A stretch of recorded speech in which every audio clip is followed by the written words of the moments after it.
Hello दोस्तों and welcome to UPPSC वाला। आज पूरे देश में गुस्सा है, आक्रोश है। सभी लोग पाकिस्तान समर्थित उन आतंकवादियों से बदला लेने के मूड में हैं जिन्होंने कल पहलगांव में हमारे देश के कुछ नौजवानों को उनकी परिवार के सामने गोली मारी। दोस्तों, ये घटना वो है जो हम सभी के हृदय में एक बहुत बड़ा घाव दे के गई है जो कभी नहीं भरने वाला। अब हमारे देश के प्रधानमंत्री और हमारे देश की सेनाएं इसका जवाब कैसे देंगी, इस वीडियो में हम उसके बारे में बात करेंगे। लेकिन ये घटना हुई कहां पे, कैसे ये घटना को अंजाम दिया, चलिए उसके बारे में बात करते हैं।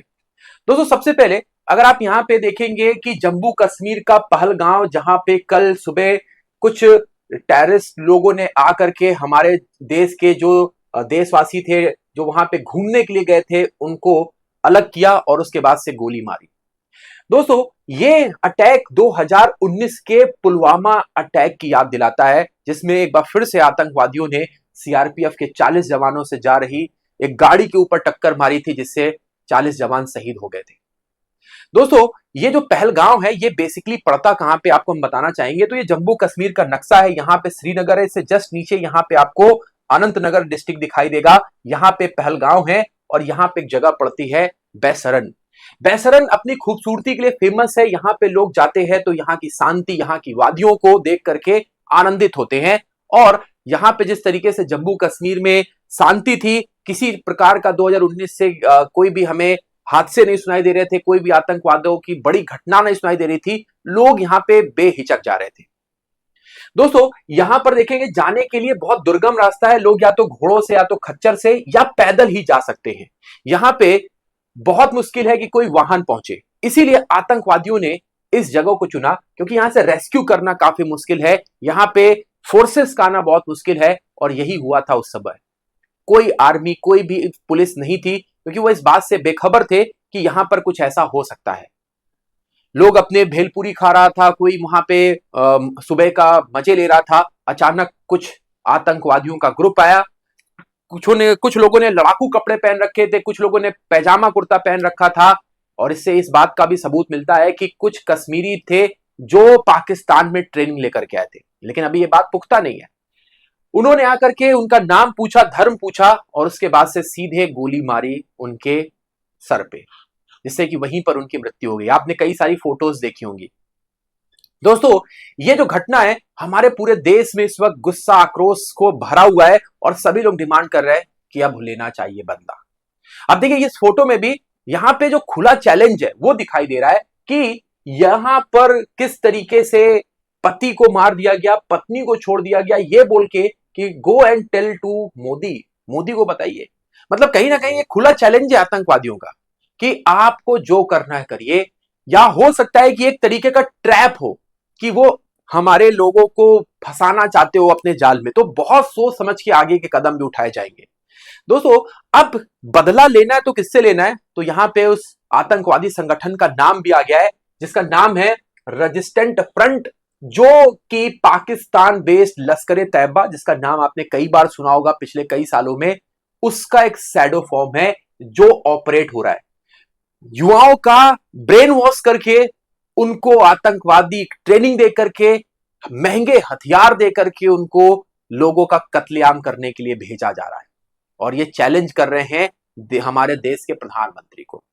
अब इस मौके पर जब पता चली हमारे देश के एजेंसीज को, हमारे देश की गवर्नमेंट को, तो उन्होंने सबसे पहले यहां पे क्या किया, यहां पे नरेंद्र मोदी जी का जो दौरा था, सऊदी अरब में चल रहा था, 2 दिनों का दौरा था, उसको कट किया और उनको वापस आने का उन्होंने फैसला लिया। लेकिन जब तक वो वापस आते, उन्होंने देश के गृह मंत्री अमित शाह जी को जम्मू कश्मीर में भेजा ताकि वो सिचुएशन को हैंडल करें।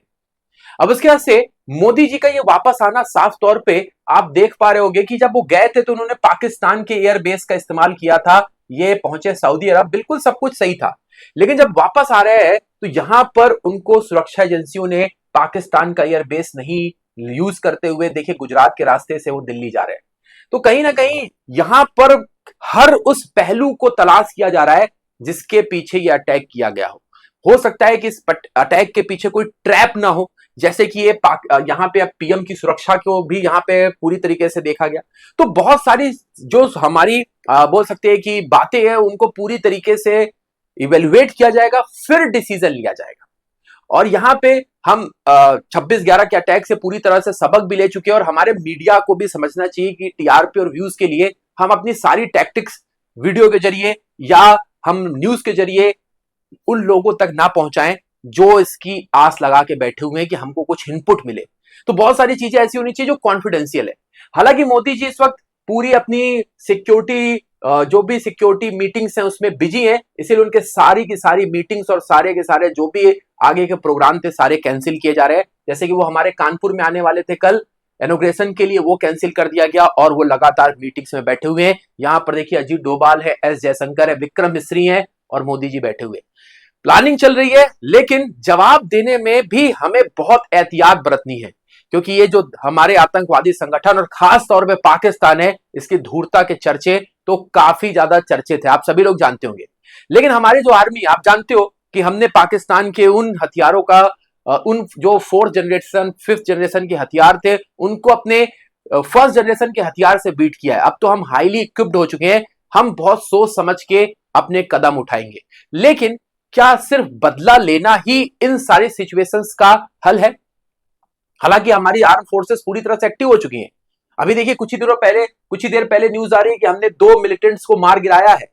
उरी मिस्से के रास्ते में वो घुसने की कोशिश कर रहे थे, हमने उनको मार गिराया है। मतलब कोई और बड़े हादसे की वो लोग प्लानिंग करके बैठे हुए थे। साथ ही साथ यहां पे अगर आप देखोगे मीटिंग्स में कई सारे डिसीजन लिए जा रहे हैं, और उनमें एक ये भी डिसीजन होगा कि कभी उरी तो कभी पुलवामा तो कभी पहलगांव, हर बार निर्दोष मारे जा रहे हैं। हर बार ये आतंकवादी बिना अपनी जान की परवाह किए हुए आते हैं और ये हमारे देश के लोगों को मार के चले जाते हैं। कभी फौजी शहीद होता है तो कभी पर्यटक शहीद होता है तो कभी श्रद्धालु शहीद होता है, हर बार निर्दोष मारे जा रहे हैं। तो इस बार एक बार आर पार की लड़ाई हो जाए।